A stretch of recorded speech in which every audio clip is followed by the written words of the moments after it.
Ya, nah masih bersama kami di Bincang Halo Indonesia dan kita masih membahas tentang pengalihan fungsi Kalijodo. Ya, di sini kalau kita lihat memang warga pribumi Kalijodo ini memang adalah rata-rata masyarakat kaum marginal. Ya, memang kalau untuk pemindahan ini memang perlu proses dan ada banyak aspek yang harus dilihat oleh pemerintah. Indikatornya sangat luar biasa banyak. Kita bahas Mbak Devi dulu. Mbak Devi ini kalau kita lihat relokasi warga berarti akan timbul posibilitas kemungkinan untuk terjadinya konflik. Nah, kemudian bagaimana cara pemerintah mengatasi ini dan bagaimana Mbak Devi sebagai pengamat sosial melihat situasi ini yang akan terjadi ke depannya? Karena beberapa hari lagi ini akan terjadi perombakan total di Kalijodo. Ya, proses pemindahan manusia dan kehidupannya itu tentu saja berbeda dengan pemindahan bangunan fisiknya. Ada beberapa aspek baik ekonomi, sosial maupun politik yang perlu diperhatikan. Ekonomi jelas tadi terkait dengan mata pencarian. Ditambah ada sebagian orang yang tinggal di sana terbiasa dengan model pendapatan ekonomi yang instan. Yang walaupun secara studi itu biasanya dari 100% pendapatan, 50% pendapatan untuk restoran tanda kutip atau tempat untuk mengelolanya, 30% untuk tanda kutip marketingnya, 20% untuk mereka yang tetap juga tidak bisa memenuhi kebutuhan hidup para warga yang tidak beruntung masuk ke pelaku seks komersial tadi. Nah, ini saja tentu saja membutuhkan sebuah perubahan mental yang luar biasa, transformasi mental.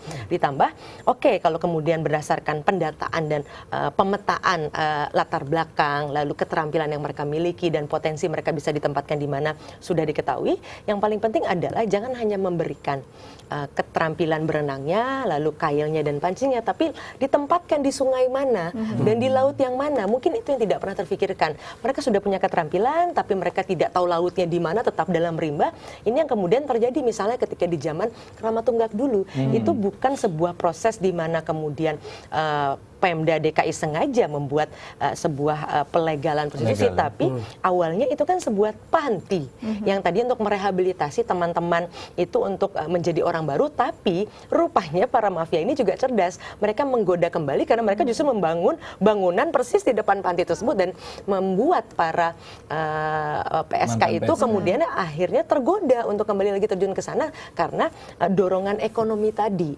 Sedangkan bagi kelompok-kelompok yang di luar pelaku seks komersial, mereka kan juga mesti dipastikan bahwa ada penghidupan yang memungkinkan mereka untuk paling tidak mengimitasi bisnis yang ada di sana juga. Karena dengan misalnya ada pendapatan ekonomi, tentu saja kehidupan yang lama termasuk menyekolahkan anak dan sebagainya masih ada peluang, itu satu hal. Secara sosial juga penerimaan orang-orang terhadap teman-teman yang berasal dari daerah hitam itu kan membutuhkan waktu karena ada label, ada stigma. Orang bisa bilang saya bukan pelaku seks komersial, tapi kan orang tidak mau tahu kesiapan mental memang. Betul. Nah, tapi ini sebenarnya ini apakah ini salah satu faktor yang membuat masyarakat di sana enggan direlokasi? Nah, mungkin kita lihat dulu tayangan berikut ini ya. Saat ini kawasan padat penduduk Kalijodo dihuni oleh 1.530 kepala keluarga atau sekitar 3.032 jiwa. Berdasarkan data Kartu Tanda Penduduk, umumnya warga Kalijodo berprofesi sebagai wira swasta. Melihat akan dibongkarnya rumah milik warga yang berdiri di bantaran kali, warga Kalijodo mengaku keberatan. Mereka juga enggan untuk pindah ke rumah susun sederhana di bilangan Pulau Gebang, Jakarta Timur dan Marunda, Jakarta Utara. Salah satu warga Kalijodo yang merasa keberatan dengan rencana relokasi ini adalah Samsudin, yang sudah menetap di Kalijodo selama 60 tahun. Ia menyatakan bahwa dirinya akan pindah ke rusun yang disediakan pemerintah jika fasilitas yang diberikan sebanding dengan apa yang ia miliki saat ini. Samsudin mengeluhkan bahwa lokasi perpindahan ke rusun yang ditunjuk pemerintah terlalu jauh dari lokasi usahanya. Impiannya sih lebih bagus dari yang sekarang, karena kita juga mau direlokasi. Impiannya ya lebih bagus dari tempat ini gitu. Rencananya sih ini yang tadi kan yang sekarang ini kan yang season 1. Itu sih rumah susunnya katanya untuk kedepannya 3 bulan itu bebas dari pembayaran. Nah, nanti sekitar bulan keempat itu mulai pembayaran gitu. Justru kita bingungnya nanti bulan keempat itu. Nah, kita harus gimana kalau kita nggak punya usaha gitu kan? Kita untuk bayar sewa itu gimana, ya kan? Selain Samsudin, warga Kalijodo lain berharap pemerintah bermurah hati memberikan tenggat waktu lebih panjang agar dapat mempersiapkan diri untuk pindah ke lingkungan tempat tinggal yang baru. dan juga berharap mendapat ganti rugi yang sesuai. Oke, itu memang ya keengganannya, mulai dari bagaimana usahanya, lalu fasilitasnya seperti apa, bahkan mereka juga enggan dicap sebagai ex dari kawasan grey area lah istilahnya. Sebelum kita membahas masalah sosial, kita ke Mas Nirwono dulu. Mas, ini sebenarnya planningnya seperti apa sih? Apakah memang sebanding dengan memindahkan 3.000 jiwa dengan apa yang akan dibuat di Kalijodo selanjutnya?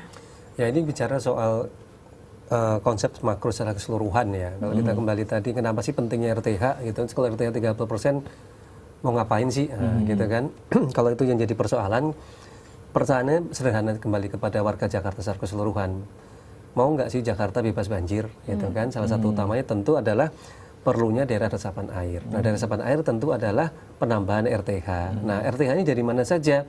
Tentu adalah salah satunya adalah mengembalikan sebenarnya, mengalihkan bantaran kali menjadi jalur hijau. Nah, pintu masuk kan di situ sebenarnya. Nah, kalau jalur hijau, aturannya kan jelas bahwa lebar dari jalur hijau itu setengah dari lebar sungai. Artinya kalau dalam kasus Kalijodo umpamanya, maka kalau Kalijodo lebarnya 30 meter, maka di kiri kanannya 15 meter itu harus bebas bangunan gitu kan. Nah, jadi itu yang harusnya disosialisasikan kepada masyarakat gitu. Jadi saya harusnya begini, masyarakat itu diberi gambaran bahwa Anda berpindah ini untuk kota Jakarta secara keseluruhan. Kalau Anda berpindah ini berarti Jakarta paling tidak akan berkurang banjirnya. Dan ini tidak hanya di Kalijodo, bahkan seluruh pemukiman di 13 sungai utama Jakarta juga harusnya dilakukan pendekatan itu gitu. Kalau tidak nanti kasus ini akan merembet juga di lain-lain lokasi. Itu yang pertama. Kemudian yang kedua yang perlu diinformasikan kepada warga, ini ada persoalan tiga, ini soal tanah nih sebenarnya. Satu, bagi warga yang sudah membayar PBB selama puluhan tahun, itu bukan berarti warga tadi berhak memiliki lahan. Karena apa? Untuk bukti pemilihan lahan dia harus punya sertifikat. Itu yang pertama. Kemudian yang kedua, kalau ada warga yang bisa membuktikan mempunyai sertifikat, ini juga akan menjadi temuan. Karena apa? Status tanah negara tidak boleh ada bersertifikat. Kalau sampai ada status tanah negara, berarti ada oknum yang bermain. Nah, kan? Yang ketiga yang tidak kalah pentingnya juga oleh masyarakat adalah kalau pemerintah di tanah negara, maka pemerintah tidak boleh membayar sepeser pun kepada warga kepada status tanah negara, karena nanti akan jadi temuan dianggap merugikan negara. Oleh karena itu, tentu dalam segi manusiawi tentunya, maka harus dilakukan apresiasi. Apresiasinya apa contohnya gitu. Jadi tempatnya dia sebagai korban gitu, tapi diberikan apresiasi tadi tempat hidup yang di wilayah tentunya ke rumah susun mamanya kan. Di rumah susun tidak hanya memindahkan tadi kan, bagaimana sekolah anak-anaknya, bagaimana peta pelajaran barunya di sana, bagaimana lingkungan di sekitar situ. Nah, itu yang saya katakan tadi di awal, rekayasa sosial harus disiapkan matang. Sebenarnya kalau rekayasa teknis sih begitu minggu depan tanggal 29 SP 123 ini selesai, kemudian keluar SP surat pembongkaran, dalam waktu 1 minggu bangunan bongkar gitu ya, seminggu kemudian jadi taman, orang sudah lupa. Nah, itu masalah. Cuma masalah aspek-aspek lainnya aspek-aspek lain yang harus dipikirkan. Jadi faktor ini kayaknya cukup kompleks. Tapi kita akan bahas setelah jeda berikut ya. Tetap bersama kami di Al Indonesia.